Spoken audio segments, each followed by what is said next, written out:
for being with us on the Feast of St. Joan of Arc. Our top story tonight, a historic day for the United States. Donald Trump became the first former president to be convicted of felony crimes. After deliberating for 9.5 hours, a jury found Trump guilty on all 34 counts.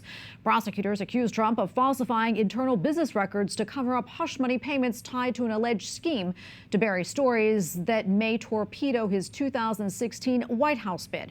For more, let's bring in Associated Press international affiliate correspondent Philip Crowther, who is outside the courthouse. Philip, good to be with you today. So how did the former president react when the guilty verdicts were announced? Well, from our reporters who were inside the courtroom, we're hearing that he was pretty stern-faced when all of those counts were read out by the jury, when they gave their verdict guilty on all counts for the former president. He had, as he has done over the last few weeks, the chance to address the camera in the hallway outside of the courtroom, that same place where he has criticized this case and the judge almost every day of this trial, in the mornings and when he departed in the evenings, and he did the same just a short while ago. Here's the former president speaking after that guilty verdict for him here in the courthouse. This was a disgrace. This was a rigged trial by a conflicted judge who was corrupt. It's a rigged trial, a disgrace. They wouldn't give us a venue change. We were at 5% or 6% in this district, in this area. This was a rigged, disgraceful trial. But the real verdict is going to be November 5th by the people.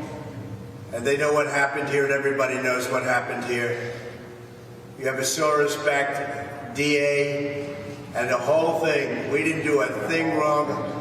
I'm a very innocent man, and it's okay. I'm fighting for our country. I'm fighting for our Constitution. Our whole country is being rigged right now. This was done by the Biden administration in order to wound or hurt an opponent, a political opponent. And I think it's just a disgrace.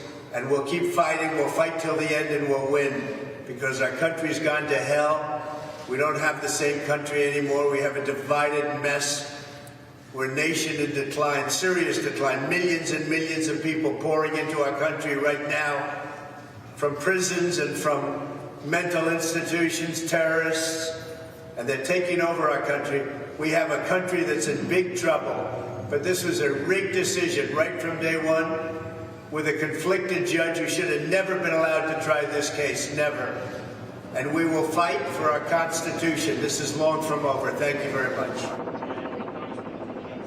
I think you can expect to hear a lot more from Donald Trump over the next few hours and days. He is now free to campaign again. Now that his days in court are over, he will presumably be posting a lot on his social media accounts. He believes this was a disgrace. That is something that his sons have also been saying over the last hour or so. They, of course, have been in court with him. His supporters, of course, very unhappy indeed with this verdict here in court. But the truth of the matter is that the former president, also the candidate for the Republican Party for the 2024 election, is now also a convicted criminal.